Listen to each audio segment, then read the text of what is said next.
ஃப்ரெண்ட்வுட்ஸ் நேயர்களுக்கு வணக்கம். மக்களை காப்போம் தமிழகத்தை மீட்போம் அப்படின்ற ஒரு சுற்றுப்பயணத்தை எடப்பாடி பழனிசாமி மேற்கொண்டார். இந்த சுற்றுப்பயணத்துல பேசும்பொழுது அவர் பேசின கருத்துகள் பல சர்ச்சைக்குள்ள ஆயிருக்கு. அதுல குறிப்பா ஒரே ஒரு விஷயம் எடுத்துக்கிட்டோம்னா, அறநிலைத்துறை காசை எடுத்துட்டு கல்லூரி கட்டலாமா, அதாவது சாமிக்கு கொடுத்த காசை எடுத்து கல்விக்கு பயன்படுத்தலாமா அப்படின்ற ஒரு விவகாரம் ரொம்ப பேசும் பொருளா இருந்தது. இதுக்கு வள்ளுமையான கண்டனங்கள் எடப்பாடி பழனிசாமிக்கு எதிராகவே தமிழ்நாட்டு அரசியல்ல முன்வைக்கப்பட்டது.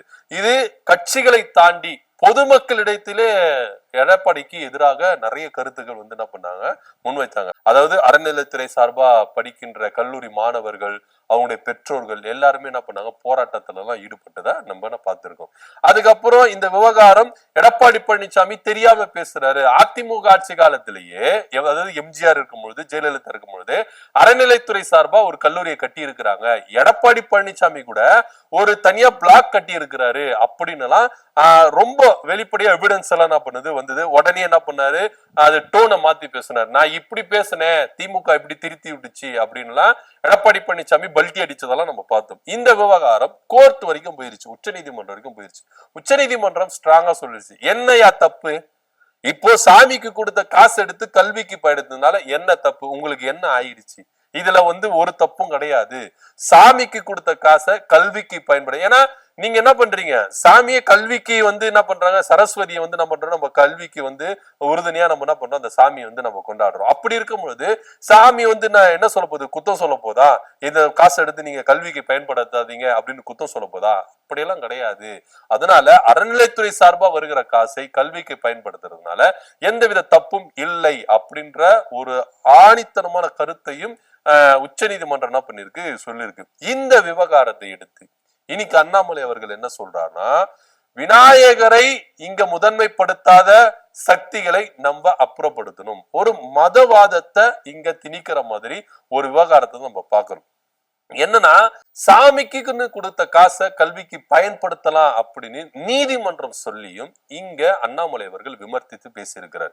எப்படி சொல்லலாம், சாமிக்குன்னு கொடுத்த காசை சாமிக்கு தான் நம்ம பயன்படுத்தணும். அதாவது இப்போ நம்ம என்ன பண்றோம், ஒரு கோயில் டெவலப் பண்ணணும் அப்படின்னு சொல்லிட்டு நம்ம என்ன பண்றோம், கோயிலுக்கு நம்ம காசு கொடுக்கணும். அதனாலதான் அறநிலைத்துறைக்கு நம்ம காசு கொடுக்கிறோம். ஆனா இங்க அறநிலைத்துறை என்ன பண்ணுது அப்படின்னு பாத்தீங்கன்னா, கோயிலுக்கு நீங்க கட்டமைக்கிறத விட்டுட்டு, கோயிலை நீங்க பராமரிக்கிறத விட்டுட்டு அந்த காசெல்லாம் எடுத்து நீங்க கல்விக்கு கொடுக்குறீங்களே அப்படின்ற ஒரு கோணத்துலதான் அண்ணாமலை அவர்கள் பேசுறாரு. உண்மையிலேயே அண்ணாமலை அவர்களுடைய சார்புல இருந்து அவருடைய கருத்தை முன்வைக்கிறாரு, அது நியாயமா கூட படலாம். ஆனா பொதுமக்கள் மத்தியில இருந்து நம்ம ஒரு கேள்வியை அண்ணாமலைகளை கேட்டா அவர் என்ன பதில் சொல்லுவாரு அப்படின்னு நம்மளால நினைச்சு கூட பார்க்க முடியல. ஏன் அப்படின்னா, இப்போ நமக்கு கல்வி நிதி அப்படின்னு ஒன்றிய அரசு கிட்ட இருந்து நம்மளுக்கு 2000 கோடி கிட்ட நம்மளுக்கு வரணும். ஆனா அந்த 2000 கோடிய இங்க ஒன்றிய அரசு தமிழ்நாட்டு தர்றதுக்கு மறுக்குது. இப்படியா இருக்கும் பொழுது இங்க கல்வியை நம்ம டெவலப் பண்ண கூடாது, கல்வி வளர்ச்சியில நம்ம அடைஞ்சிடக்கூடாது அப்படின்ற ஒரு எண்ணத்துலதான் இங்க அது ஒன்றிய அரசு நம்மள வஞ்சிக்குது. ஆனா இங்க இருக்கிற திராவிட மாடல் அரசு, தமிழக முதலமைச்சர் மு.க. ஸ்டாலின் அவர்கள் என்ன சொல்றாரு, நீங்க எனக்கு 10,000 கோடி கொடுத்தாலும் உங்களுடைய கல்வி கொள்கையை நாங்க ஏத்துக்க மாட்டோம். நீங்க எங்களுக்கு கல்வி நிதி கொடுக்கல, நாங்க கல்வி கட்டமைப்பை டெவலப் பண்ண கூடாது அப்படின்னு நீங்க நினைக்கிறீங்களா? நாங்க உங்களை விட பயங்கரமா என்ன பண்ணுவோம், கல்வி கட்டமைப்பை உயர்த்தி காட்டுவோம் அப்படின்னு சொல்லிட்டு கடந்த ஆண்டை விட இந்த ஆண்டு பட்ஜெட்ல கல்விக்காக ஒதுக்கப்பட்ட நிதி கிட்டத்தட்ட 40,000 கோடி. இந்த 40,000 கோடியை கல்விக்கு மட்டுமே, அதாவது கல்வி டிபார்ட்மெண்ட்டுக்கு மட்டுமே நம்முடைய முதல்வர் மு.க. ஸ்டாலின் அவர்கள் என்ன பண்ணிருக்காரு, கொடுத்திருக்கிறார். சோ இதெல்லாம் அவங்களுக்கு பாத்தீங்கன்னா ஒரு விதத்துல ஒரு வெறுப்பையும் ஒரு எப்படி சொல்றது, அவங்கள ஒரு கோபத்தை தூண்டி விட்டதா ஒரு விவகாரமாக பார்க்கப்படுது. சோ அந்த ஒரு விவகாரத்தினாலதான் அறநிலைத்துறைக்கு சாமிக்குன்னு கொடுத்த காசு எடுத்து நீங்க கல்விக்கு பயன்படுத்த கூடாது அப்படின்னு இங்க இருக்கிற பாஜக போன்றவர்கள் எல்லாம் என்ன பண்றாங்க, குரல் கொடுக்குறாங்க. இப்ப எடப்பாடி பழனிசாமி என்ன பண்ண போகிறாரு, ஏன்னா எடப்பாடி பழனிசாமி தான் இந்த விஷயத்தை துவக்கி வைத்தார். அறநிலைத்துறைக்கு காசு எடுத்து நீங்க கல்விக்கு பயன்படுத்த கூடாது அப்படின்ற ஒரு விவகாரத்தை பாஜகவின் அழுத்தத்தின் காரணமா, பாஜகவின் பின்புலத்திலிருந்து இங்க எடப்பாடி பழனிசாமி தெல்ல தெளிவா பேசுறாரு. சோ இப்படியா சூழ்நிலை இருக்கும் போதுதான் இப்போ கோர்ட் என்ன பண்ணிருச்சு, அதிரடியா முடிவை கொடுத்துருச்சு.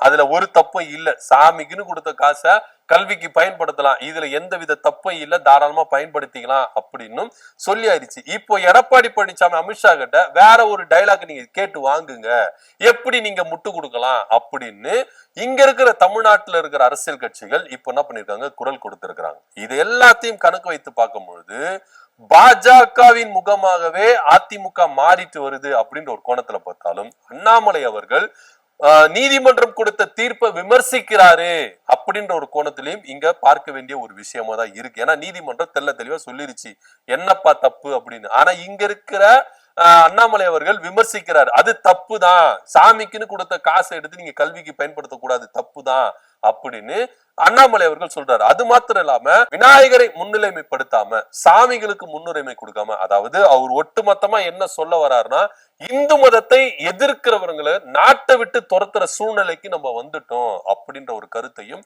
முன்வைத்திருக்கிறார். இது மதவாதத்தை அவர் முன்வைக்கிறார். இதனால பல பிளவுகள் ஏற்படும், பல பிரச்சனைகள் ஏற்படும், வன்முறைகள் தூண்டப்படும் அப்படின்ற ஒரு கோணத்துலதான் நிறைய அரசியல் கட்சி தலைவர்கள் என்ன பண்றாங்க, கருத்து தெரிவிச்சிருக்காங்க. ஒன்னே ஒண்ணுதான், அரசியல் அமைப்பு சட்டமே சொல்லிருச்சு, தெய்வமும் சொல்லிருச்சு, இதுல இவங்களுக்கு என்ன பிரச்சனை அப்படின்னு நம்மளுக்கு தெரியல. ஏன்னா எந்த தெய்வமும் கல்விக்கு முதல் உரிமை கொடுக்க கூடாது அப்படின்னு நினைக்கவில்லை. சோ கல்வியின் கடவுளாம் சரஸ்வதியை வைத்து நம்ம என்ன பண்றோம், இங்க வணங்கிட்டு இருக்கோம். சோ இங்க கடவுளும் கல்விக்கு தடையா இல்ல, ஆட்சியாளர்களும் கல்விக்கு தடையா இல்ல. இடையில இருக்கிற பாஜக சனாதனத்தையும் பாசிசத்தையும் தீக்கி பிடிக்கிறவங்க ஒரு சிலர் இங்க மதத்தை வைத்து என்ன பண்றாங்க, அரசியல் பண்ணிட்டு இருக்காங்க. சோ நீதிமன்றமும் சட்டமும் தெல்ல தெளிவா சொல்லிருச்சு, கல்விக்கு எந்தவித தடையும் இல்ல, அறநிலைத்துறைக்கு கொடுத்த காசை நம்ம கல்விக்கு பயன்படுத்திக்கலாம் அப்படின்ற ஒரு விவகாரத்தையும் அவங்க என்ன பண்ணிருக்காங்க, கொடுத்திருக்காங்க. ஆனா அண்ணாமலை போன்றவர்கள், பாஜக போன்றவர்கள், பாஜகவுக்கு இங்க சப்போர்ட் பண்ணுகிற அதிமுக போன்றவர்கள் என்ன பண்றாங்க, இந்த விவகாரத்தை பூதாகரமா கிளப்பிட்டு இருக்காங்க. என்ன நடக்குது அப்படின்ற பொறுத்து இருந்து பார்க்கலாம். சோ நீதிமன்றம் சாமிக்குன்னு கொடுத்த காசை கல்விக்கு பயன்படுத்திக்கலாம் அப்படின்னு, ஆனா பாஜகவும் அதிமுகவும் இதுக்கு முட்டு கொடுக்குறாங்க, இதெல்லாம் தப்பு, பண்ணக்கூடாது அப்படின்னு சொல்றாங்க. இதை பத்தியோட கருத்து என்ன அப்படின்றதுல கமெண்ட் பண்ணுங்க. நன்றி, வணக்கம்.